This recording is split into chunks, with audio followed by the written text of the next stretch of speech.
chipereka nami ndikafera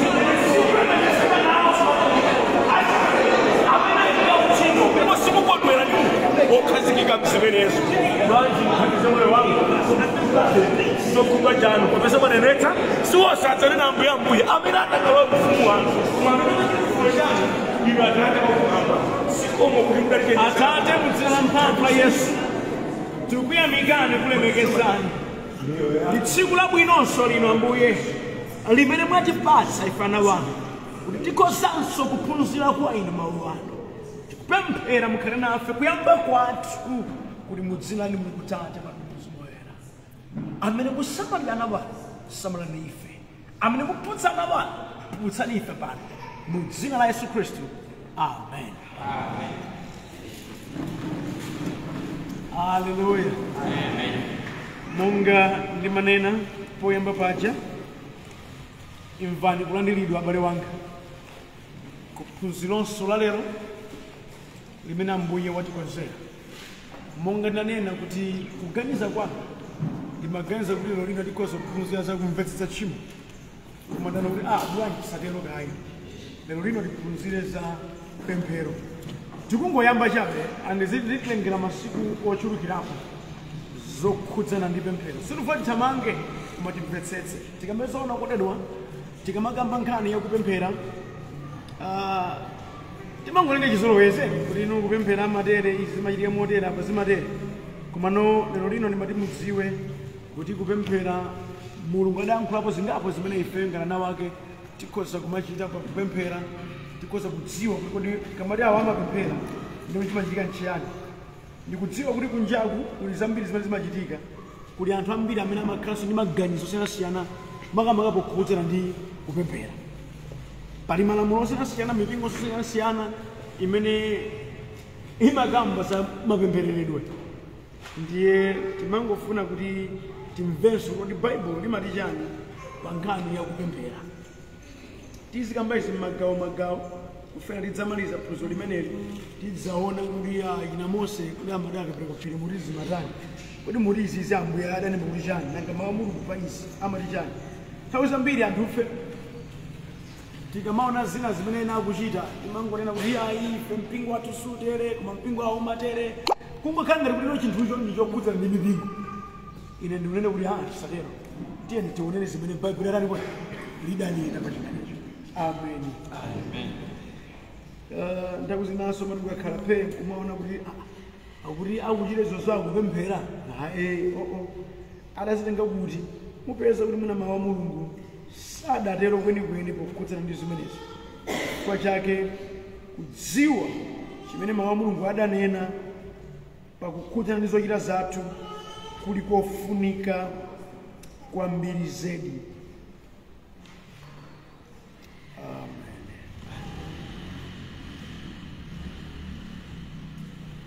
Okondedwa mudziwe kunena kuti ifeyo ngati mpingo ife ngati ana Mulungu tikamachita zathu kopanda pemphero kuli ngati kudzala mbewu pamiyala pamene palibe ndothiro umembekeze kuti chake chichitika si choncho. Koma ndipeseka ifeyo sitingakhale mdziko muno sitingakhale mmoyo uno opanda mata kupemphera ndi kuti kugwa zitivuta kugwira ntchito opanda pemphero ndiye kuti ngati kudzala mbewu pamiyala uchidziwa kuti apo pande chiyembekezo zitali kuti chifukwa pemphero limachitiko kukulu kwa basi. Kupemphera kuli chiyani kupemphera ndiko kuyanjana kwa mtima wathu ndi mulungu, kuyamika mulungu atate wathu, kulula zoyipa zathu ndi kumva mulungu kuti adalitse ife ndi anzathu onse, kumachitika m'dzina la ndani kodi? La Yesu. Ameni. Mapemphero mu Baibulo ndiwo udindo oyambirira umene munthu adali nawo, kuyanjana kwa iyeyo ni ndani kodi? Munthu oyambiriratu kawiri amayankhula ndi Ambuye. Inunso ndine ndi udindo wathu omwewo wakuyankhula ndi ndani kodi? Ndi Ambuye. Andimati ndikambe ngati palibe kuyankhulana ubale umakhala uvuta. Tingoyerekeza kunena kuti ino mukukhala limodzi m'mudzi koma nosayankhulana kena kalikonse, chinthu chazawo chikozochitika. Ne monga zimatero mudziwenso kunena kuti pa nkhani yopempherayo ngati pali kusalumikizana pakati pa munthu ndi mulungu wake, kuyanjana kulibe, ndi kuti musembekeze chaphiri kuti chikoza kuchitika. Ndiyeno pena nkumafunsa tiyanjane motani ndi mulunguyo, kunena kwina tipemphere motani. 1 Thessalonica chapter number 5 and number 17. Uli kosalekeza. Amen. Amen. Kosala? Kosalekeza. Ai basi osapemphera so basi. Kokwana kumeneko. Malemba kuti kosala ngoti. Kosalekeza. Kupemphera sikudzakwalira. Mwapeza? Takulenga. 1 Thessalonica 5 verse 17. Muzipemphera kosalekeza. Amen. Muzipemphera kosalekeza. Modi ndikamaka mankhani ya pemphero iwe nkuvuma kuti ine ndimapemphera motani kosalekeza. Ne akhristu ale zimanena kuti chambiri kupemphera mawa makapemphera makapemphera osakumulako malemba kuti pemphera kosalekeza. Mukamapemphera muli ndi understanding yakunena kuti ndikuyanjana ndi Ambuye, ndikuyanjana ndi Ambuye nkokuma komizira. That's why malemba akuti panga advice kuti ifeyo tiyanjane ndi Ambuye kosalekeza. Luka 18 verse number 1. Luka 18 verse number 1. Luka chapter 18 verse number 1. Yesu adawaphera fanizo pofuna waphunzitsa kuti azipemphera nthawi zonse. Amen. Osataya mtima. Amen. Azipemphera nthawi zonse. Mukuva language kosalekeza maofana nake nthawi zonse. Nekuti kupemphera kulibe cha nthawi iliyonse is good for prayer because kupemphera nthawi iliyonse. Andi abali konzo kuzama kuti munyengo zonse pemphero because chitika. Psalm 86 verse 1.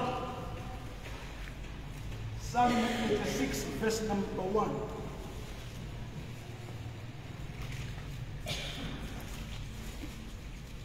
Psalm 86 verse 1.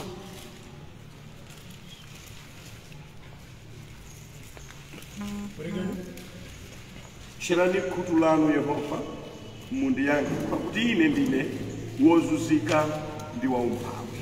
Psalm 86 verse 1. 86 verse 1. Yes. Yes. Bwerezansoni. Tcherani khutu lanu Yehova mundiyankhe, pakuti ine ndine wozunzika ndi waumphawi. Chichoye chale Kuti tcherani khutu inu chauta ndipo mundiyankhe, pakuti ndine osauka ndi osowa. Amen. Chilimbikitso chimene chakupemphera tcherani khutu Ambuye. Ndasautsidwa mu tsiku lonse kupemphera. Ndi example ya pemphero. Tcherani khutu Ambuye. Ine ndine osautsidwa ndikufuna ndikupemphera. Chifukwa kuti chilimbikitso ndi ndani mwe.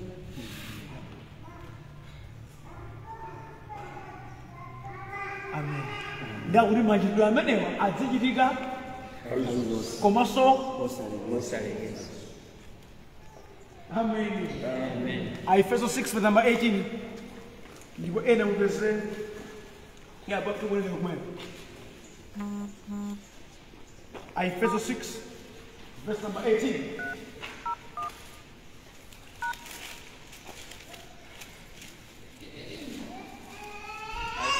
Verse 18.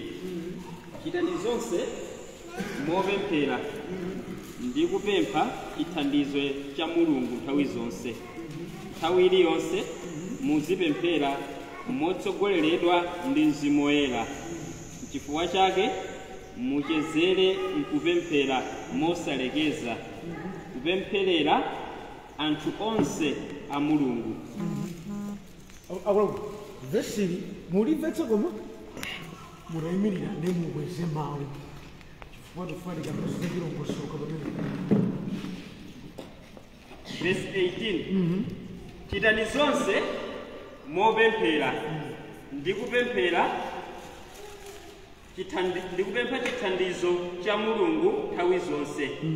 Nthawi iliyonse muzipemphera motsogoleredwa ndi Mzimu Woyera. N'chifukwa chake muchezere kupemphera mosalekeza, kupempherera anthu onse a Mulungu. Amen. Kuchezera nikuta ofaneli yofunika yosafunika yofunika orero ndani Mulungu nanga mwanje mko heya iziziya sizofunika malemba kuti pemphera nthawi zonse kupemphera mungazofuna zanu kapemphera anthu ena ndipo mupemphere mwakhama ndi chichezerere malemba ali kutero nawina ine yayi pemphera muzitere apo kulekeza nthawi yokha malemba kuti chichezerere achimwe andi kutsogola alina kupemphera oyera mtima kupemphera anthu ena ndi kuchezera kupemphera akhristu azanu. Ine ndimanena kuti nakuzambira anthufe timakonda kupemphera zinthu zokhudzana ifeyo koma langizo limene choma Mulungu kuti iniyo mukupemphera chifukwa cha akhristu tokhatoka andi ndimakhumudwa nthawi zambiri kuti anthu timatha kumakambirana za zofoka zawena koma osawapempherera ena pamene mawu a Mulungu akulangiza kuti ife ndi udindo wathu wakuwapempherera amene. Ine ndimati mukadziwa chofoka cha munthu kukauzane balanga kuti andiseke ndisinthika mtima koma mutandipempherera kwa Ambuye kuti Ambuye andikonze zilani kuti sitheka pakudziwa kuti tili ndi Mulungu tisalephera kucha mukamuuza mawu amamva mutapempheranso pakene kalikonse monga mwalangizira mawu a Mulungu kakhoza kuchitika. Kuti mukhoza kwanitsa pemphera kupemphero limene mukhoza kungopemphererako ena usiku wosa chimwene usalatulo opemphera Ambuye kupemphera Khristu ampingo niwoyamba ma prayer house achimwene prayer house iyi kupemphera anthu a prayer house yumaliza kupemphera prayer house mpana kucha mbe makapemphera mapemphera chani mapemphera Khristu ampingo Yehova wasunga koma anthu ambiri mapemphera kuti sime akati yavula mnyumba ndi Yehova chonde Yehova chonde andi nthawi sanso mapempheredwe athu timapemphera kuti muna ena ake angotiona koma nosakulimbikitsa kutero akutilimbikitsa kuti tipempherere ngakhalenso anthu ena dzativula dzawavuta tipempherere. Amen. Ndekuti tikozonena mawu kunena kuti kuyanjana kuja ndi Mulungu uja tiyanjane ndi Mulungu wathu kosalekeza nthawi zonse komanso mwakhama. Mulungu afuna kugwiritsa ntchito mapemphero athu m'dziko lino ndipo mu mpingo wake zichitike. Mudziwe kuti inuyo Yehova akufuna pemphero lanu lithandizirenso kuchita mwa mtundu wina pena. Izizi sizokankhira awoka kapena awoka mwamva kuti abusa okhaokhanda amene apemphera mwamva kuti akula mpingo kokana amene apemphera udindo umwanani kuti ngwaliyense wa izi. Amen. Andi ndimati ndinene kodi mpemphero la mtundu wanji limene tikoza kupemphera nthawi zonse kosalekeza chichezerere awoyera woyera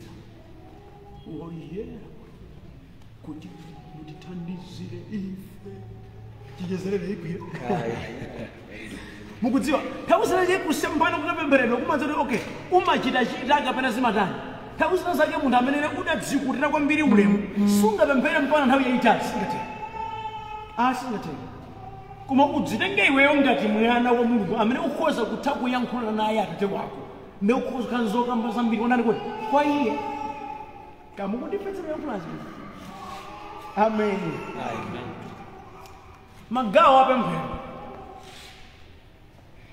zimene zikupanga pemphero limakhalapo gawo lolemekeza kulemekeza mulunguyo adoration Psalm 95 ndime yake number 6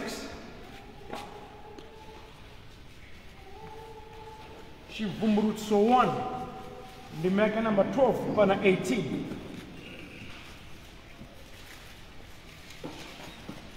ena mulipesera Salimo number 95 ndime yake ya number 6 ena mulipesera chivumbulutso 1 ndime mulipesera chivumbulutso 1 ndime yake number 12 pana 18 ena muwerenge Salimo number 1 number 95 verse number 6 tati jine mwa jangu Wadi kumbulutso ya 1 verse 12 to 18 ena muwerenge Salimo 95 verse 6 yes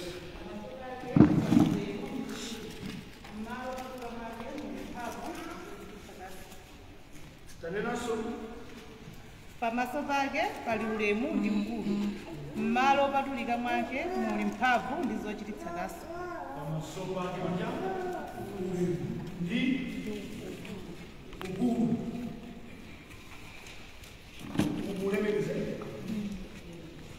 pamaso paliwe pamaso ukulu nekuti mukamati mukufuna mumulemekeze munjira izi mumpatsa ulemu komanso kuonetsa chali kuti ukulu wake ya chivumbulutso chalipya chivumbulutso chapter 1 verse 12 to 18 verse 12 nditachauka kuti ndione akundilankhula ndani ndidaona ndodo zoyikapo nyale zisanu ndi ziwiri zagolide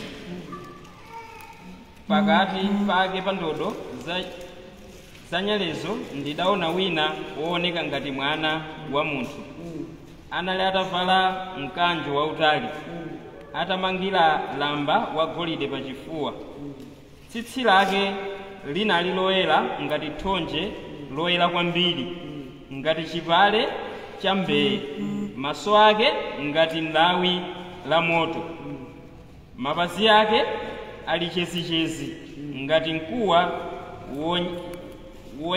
woyeretsedwa m'ng'anjo ya moto liwu lake ngati mkokomo wa madzi ochuluka m'dzanja lake lamanja adanyamula nyenyezi zisanu ndi ziwiri ndipo mkamwa mwake munali lupanga lakuthwa konsekonse lotulukira kunja ndipo nkhope yake inali yowala ngati dzuwa lamasana 17 nditamuona ndidagwa m'mapazi mwake ngati munthu wakufa koma iye adandisanjika dzanja lake lamanja nati usaope woyamba ndiponso wotsiriza ndine 18 wamoyo uja ndine ndidafa koma tsopano ndili wamoyo mpaka muyaya imfa ndi malo a anthu akufa makiyi ake ali ndi ine amen interest yanga ili apo munono mene amamufotokozera izi ngati izi imene ndi pattern imene mukhoza kukhala nayo pakulemekeza munimvetsa mawu ake ndi amphamvu kope yake ne munthu ukulemekeza wadziwa mawu a mulungu ukumudziwa mmene mulungu alili ukumpatsa ulemu motitere mmene akuyankhulamo atamamva mwini wakeyo akhoza kuti chani munthu andilemekeza akufotokoza zimene zipatsa ine chani kuti ulemu nde mupemphero zizipezeka monso zimene zomalemekeza mulungu monga mmene iyeyo alili kumangotchula basi machilili kumwamba ndi dziko lapansi mudalenga ndinu ndinu wamphamvu ndinogonjetsa ndi muja tsono umayankhula zimene mawu a mulungu adakuwuza zakuti mulunguyo ndi ndani. Amen. That's why kupemphera kupenda kwa mawu a mulungu izungatchule zichokera ku. Amen. Gawo lina ndilo gawo la kulapa. Cholakwika chikachitika ndiye ukufuna kugonja pachilimane kuti ukagonja mulungu amatani kuti amakulandira ndiye simachike motani zimene zizi mupemphero ka. Salimo 32 ndi maka number 5, Salimo 51 verse 1, komanso Yesaya 59 verse 1 ndi 2.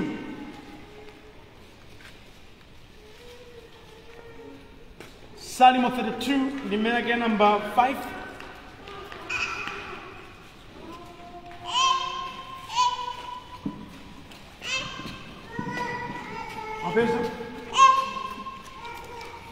Salimo 32 verse 5 and Salimo 51 verse 1 and Yesaya 59 verse 1 and 2. 2 verse 5.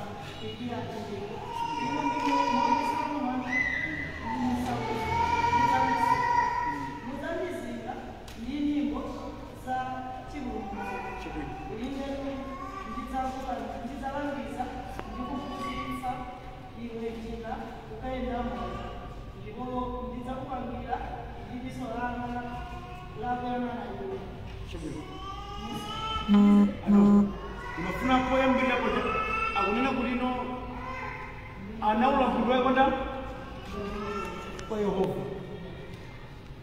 Anafotokozera Yehova zolakwa zake. Ndiye kuti kulapa ndipo utani kuti kumfotokozera Ambuye.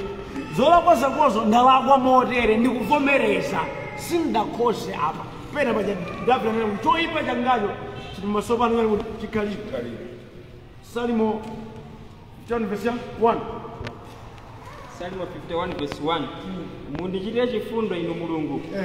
Malingana ndi chikondi chanu chosasinthika. Mufafanize machimo anga. Malingana ndi chifundo chanu chachikulukulu. Kumwe ndiye kutani kodi?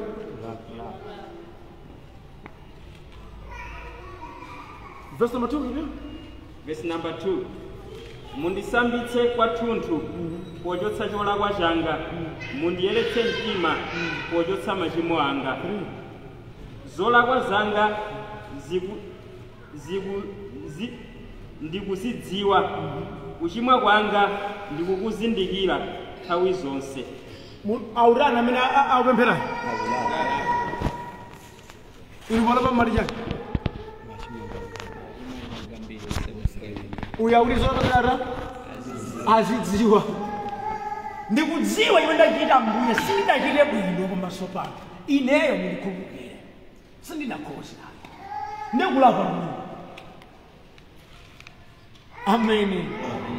Yesaya ndinachula 59 verse 1 to 2. Verse awira mene.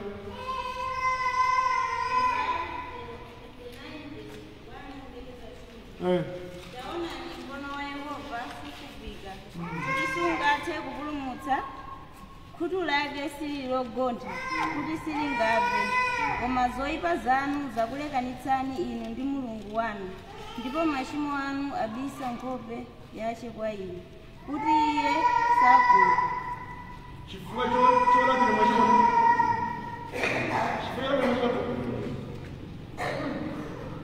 chifukwa cholapira machimo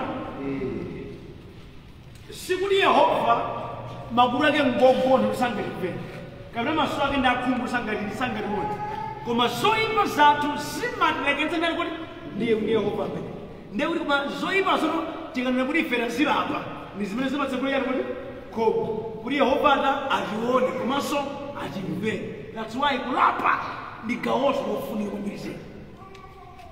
Modi wonse amene amati ali muchimo koma tsono iwo akukanika kulapa ndi kuti akuvomereza kuti Yehova asakani kuti asamve. Malinga ndiyesa makutu ake siogontha, maso ake sakhungu, dzanja lake salifupi kuti sangathe kukufikirani, koma zoyipa zanu zakulekani